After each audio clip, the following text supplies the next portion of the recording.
Okay guys, what we've got here is a data log from my last track day. Tried to keep it simple, didn't want to clutter the screen too much.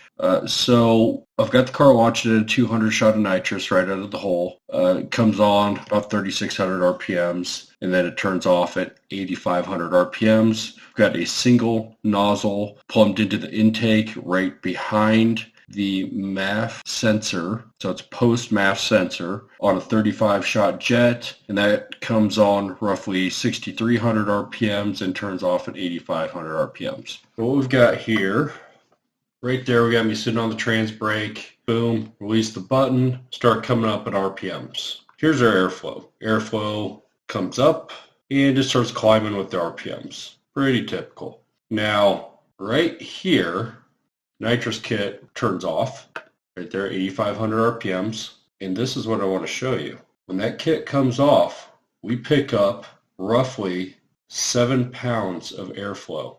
See that right there? See this here? 7 pounds of airflow. That's roughly 70 horsepower. That shows you how much that nitrous is displacing the air coming into the motor. Now, one of the reasons for this is the way the nitrous shoots down out of these plates because it comes down as a curtain and then the airstream tries to cut across the curtain horizontally and it slows the airflow down. My theory is that they do this, try to atomize the fuel better and mix the nitrous because they can't shoot it directly into the manifold.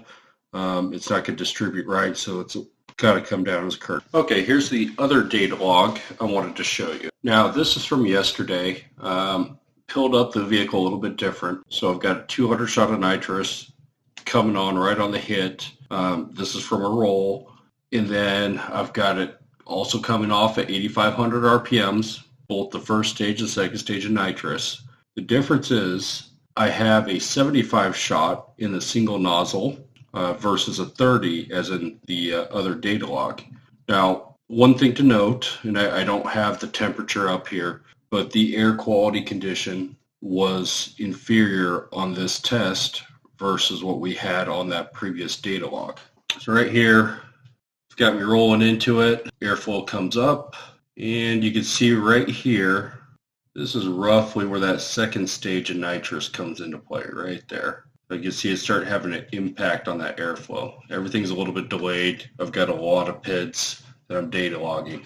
So the thing I want you to note, though, if we look back at that other data log, we were seeing maybe, 53 pounds of air per minute peak. But notice here at 6,500 RPMs, we're already at 54. That second kit just trickled on. Now look at that. We've climbed up 61.25 pounds per air per minute.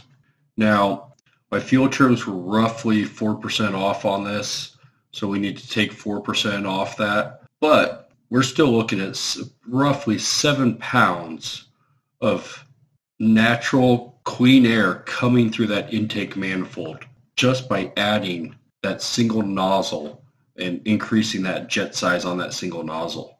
Come up, right there we got our peak, 62, and we pretty much carry at the 60s, low 60s. Stays fairly consistent all the way down here, which to me, this is great news because now I've got more power from the nitrous and I've got more power through the increased airflow that nitrous single nozzle is dragging through that intake tube. Because the way it's oriented in the intake tube, it's oriented so it sprays towards that intake manifold. But the physical effect is it's dragging all that slower moving air with it and accelerating it. So we get a slight air ramming effect here. I've got a track day on Saturday, so I'll find out how that pans out for me. But yeah, I'm real excited to test this out and see how it does. Okay, so one other thing I want to show you on this data log. Right here, this is the voltage. I'm measuring the pressure in the crankcase. What I'm looking here for is detonation. So this is in voltage right now. Higher voltage means more pressure. So what we've got comes in, has a little bit more pressure, right? Stays pretty consistent throughout the pole. We don't see any large spikes or ramps in this voltage. If we see a spike, this means we're pressurizing our crankcase. If we're pressurizing our crankcase, it's usually because of detonation. So when detonation occurs, it unseats the rings and starts pressurizing that crankcase. Okay, so here we are.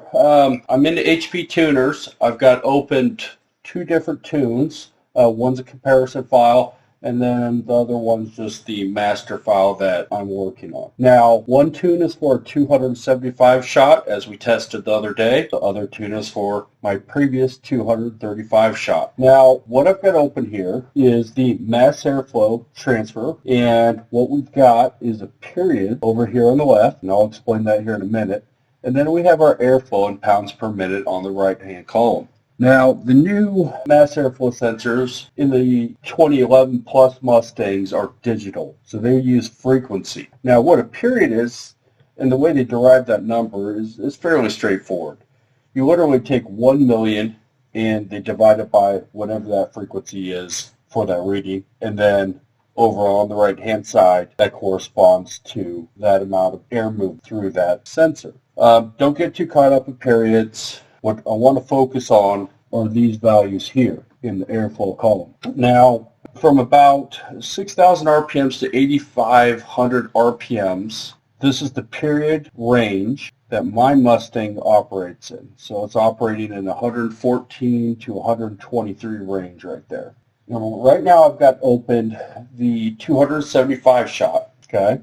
Now, the reason I'm showing you this is because a dry shot of nitrous, this is how you get extra fuel out of the injectors. You've got to make the car think it's getting more air into the engine, and then hence it needs more fuel. This is where you trick it. So what I'm basically saying is, okay, at 114, that period, it's using 61.32 pounds of air. Now, my previous 235 shot tune, at that same value, at that same 114, I'm using 56.09 pounds of air. Now, let me switch over to my other data log here, try to explain why this is relevant and important. Let's just use this one. Okay, so this is the same data log I had open earlier. It's just got a few different items showing on it.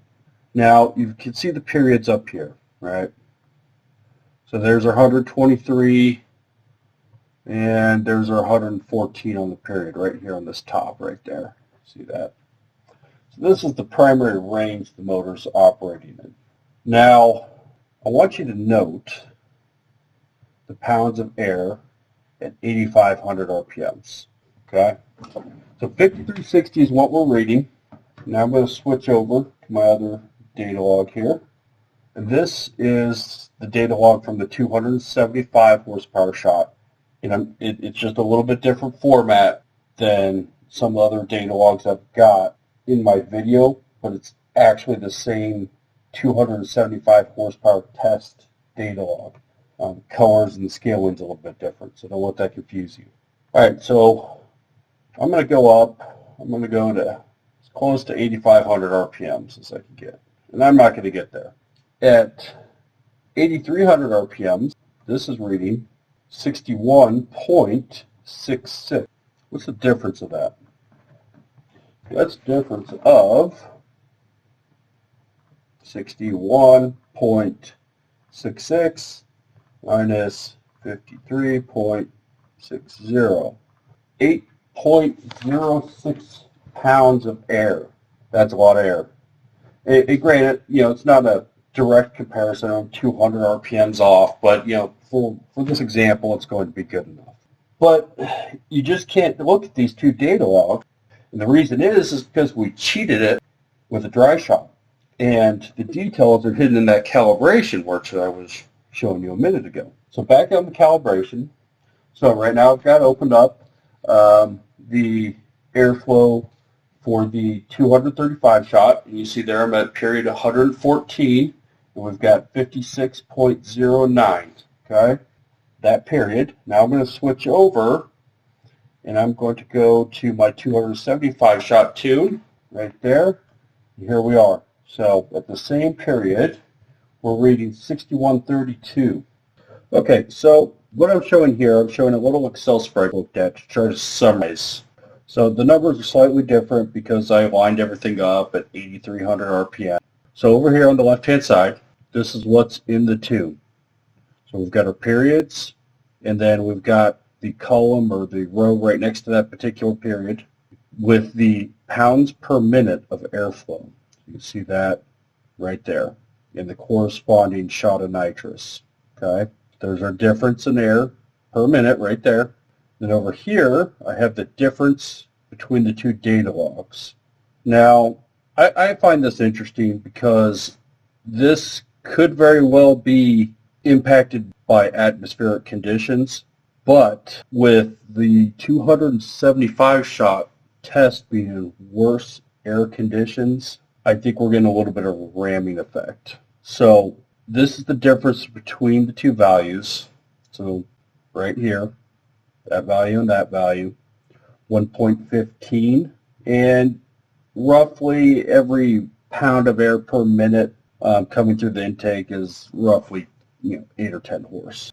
I don't know about you guys, but I get real excited about finding a little horsepower here and there because, man, sometimes it's hard to pick up. It is hard. So I just wanted to showcase this. I just thought it was really cool.